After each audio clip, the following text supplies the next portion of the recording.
President Biden says while the Omicron variant is a cause for concern, it is not a cause for panic. Speaking at the White House on Monday, Mr. Biden once again urged Americans to get vaccinated and to get their booster shots. Scientists are still working to determine how transmissible the strain is and how well the current vaccines protect against it. But the president said the U.S. is prepared to handle the situation. Last Christmas, fewer than 1% of American adults were vaccinated. This Christmas, the number will be over 71%, including more than 86% of seniors. Last Christmas, our children were at risk without a vaccine. This Christmas, we have safe and effective vaccines for children ages 5 and older. We've moved forward in the face of COVID-19. We have moved forward in the face of the Delta variant. And we move forward now in the face of the Omicron variant as well. CBS News senior White House and political correspondent Ed O'Keefe joins me now with more from the White House. And Ed, the big question here is the White House considering any lockdowns or mandates right now in response to this new variant? So far, the answer is no. The president saying they won't be necessary so long as Americans continue to vaccinate and get their booster shots. But, you know, that is a tall order given that this has been underway now, the push for vaccinations, most of this year. And just barely 70% of Americans, eligible Americans, have gone out to get their shots. The president also saying that this is going to take a little while to sort out. Medical advisors to him have said, 10 days to 2 weeks roughly before they really know the severity of this, whether it holds up against whether vaccines hold up against it, and how quickly it might be spreading. But as of now, and he made this very clear in statements over the weekend as well, no plans for lockdowns or any other new mandates. I think this White House understands that they perhaps have become the most politically charged part of this entire issue. And Ed, as we've been reporting, a travel ban from 8 countries in southern Africa went into effect on Monday. Is there any word from the administration on how long that might last? There isn't. We asked Jen Psaki, the press secretary, today about how long it might be, and she said there's no way of knowing just yet. Also, no word on whether there will be other countries added to the list of places that are, that see some kind of a travel ban. The fact that one went into place so quickly for southern Africa, she explained, is because there were so many of these cases situated in that part of the world. While there have been a few reported in European countries, they're nowhere near the number that have come from South Africa, Zimbabwe, Botswana, Namibia, and whatnot. So we'll see, and I think they've gotten a sense of the criticism or the concern that perhaps this specific part of the world was singled out, while at the same time it was really trying to be transparent with the rest of the world and explain that they'd seen something that was different and concerning and is now, of course, the subject of great global debate. Right. The South Africans certainly taking issue with it. Now, what more can you tell us about how the administration is working with vaccine makers on potential shots and boosters that are targeted towards this specific variant? Right. Well, they say that they've been, and the companies themselves have said just in the last few days that they are working on monitoring for potential modifications in the vaccine. But that for now, if you're somebody who's gotten a Pfizer, Moderna, or J&J shot, you should be okay, especially if you're getting a booster, as now the CDC is saying this afternoon most adults at this point should.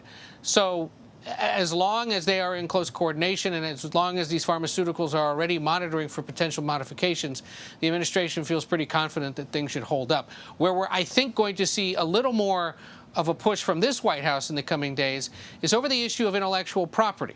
Whether Moderna, for example, should be coughing up the IP of its vaccine and handing it essentially to other countries so that they can put it together themselves at a lower cost and perhaps at a faster clip in their countries. The president has said that that is something that should be done for the sake of getting as much of the world vaccinated as quickly as possible. But of course, he's gotten pushback from the manufacturers besides that push. So during his remarks Monday, President Biden said that speeding up global vaccination is key to ending the pandemic once and for all. Is the U.S. meeting that goal right now? The United States points out, the president points out, that we have sent north of 270 million doses of the vaccine around the world, more than any other country so far. I think it was roughly 18 million to southern Africa, for example. Not nearly enough. But the point being that the United States has stepped up more than China, more than European powers, more than Canada and Mexico, who he's pushing to begin production and distribution to less wealthy parts of the world. He made the point today, look, if we're ever going to settle this or try to manage this pandemic in a bigger way, the rest of the world has to get shots. And unless or until that happens, it's going to be very difficult for Americans to feel safe, not only in this country, but as they travel around the world. Because if people continue coming into the country who have not yet been fully vaccinated, they put Americans at risk. And so I think you'll continue to see a push from the United States to say, we've held up our end of the bargain. We will continue to donate vaccines to the global supply. But other countries that have the capability of doing so must also do the same. And Ed, let's switch quickly to the president's legislative agenda. The fate of his Build Back Better social spending plan is now in the hands of the Senate, and we know that all Democratic senators have to be on board to pass it. So what is President Biden doing to convince the holdouts? Well, we heard that there have been meetings just in the last 24 hours or so between White House and top Senate officials about how to proceed. Remember, all eyes remain on the two moderate senators. We haven't talked much about them in recent days. I guess we gave them a few days off. Joe Manchin of West Virginia, Kyrsten Sinema of Arizona. If you've been under a rock, you're unfamiliar with this. If you've been paying even remote attention, you know that everything passes through them in the Senate at this point. If Democrats hope to get this passed with the vote of Vice President Harris, as all Republicans remain opposed. Manchin is said to be working through some final details. Sinema has some concerns about the tax issues and perhaps some of the other final costs. We should get a better sense by the end of Tuesday into Wednesday of where things are headed as Democrats get together again for lunch and for some other meetings to sort out the path forward. But there are a lot of things on the congressional agenda this month. There's a looming shutdown on Friday that's likely to resolve or end in a short-term extension of government funding into January, possibly February. There's a debate over when exactly the debt limit is hit. Is it in mid-December or is it in January? Either way, that has to be addressed, and it's likely going to be done with some Republican support. Then there's the must-pass defense policy bill that sets all the policy for the Pentagon. It's passed for more than 50 years. It's perhaps the most important bill to pass every year in Congress. They will get that done this month, as it always seems to ruin the holidays. And then, of course, there's the icing on the cake, the cherry on top, the Build Back Better plan. Does it get passed in this calendar year, or do all those other must-pass things force it to get punted into January with passage then or potentially in February? We'll see. Stay tuned. Okay. Ed O'Keefe at the White House for us. Ed, thank you. Take care.